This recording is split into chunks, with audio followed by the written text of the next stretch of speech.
네, 북한이 닷새 전에 발사한 단거리 미사일은 탄도미사일이라고 우리 군이 사실상의 결론을 내렸습니다. 특히 새로운 기술을 장착한 진화한 탄도미사일일 가능성이 높은데 그렇다면 전보다 요격이 훨씬 어렵기 때문에 새로운 대응 체계가 필요할 거라는 지적이 뒤따릅니다. 윤보미 기자입니다.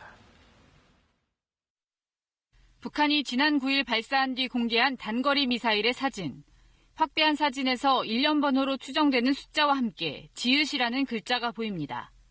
여기서 지읒은 북한의 탄도미사일을 운용하는 전략군을 뜻하는 것으로 군은 추정하고 있습니다.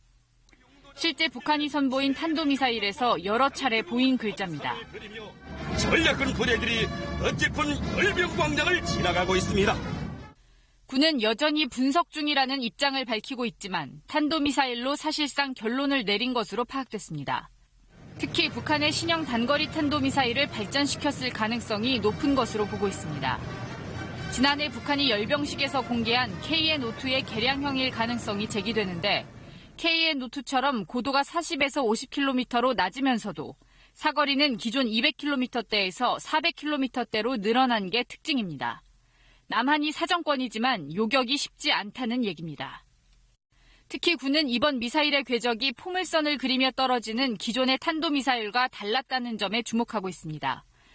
러시아 이스칸데르 미사일처럼 낙하 마지막 단계에서 목표물을 찾아가는 고급 유도 기술을 북한이 개발해 적용했을 가능성도 있다는 겁니다. 탄종이나 재원이라든 비행 특성 등 이게 처음 나온 부분이라 보다 다양한 측면에서의 정밀한 분석이 필요합니다. 그래서 시간이 걸립니다. 북한이 이런 첨단 유도무기 기술을 확보했을 경우 우리 군의 현재 미사일 요격 시스템으로는 명중률이 현저히 떨어질 수밖에 없어 새로운 미사일 방어체계 수립이 불가피해 보입니다. KBS 뉴스 윤보미입니다.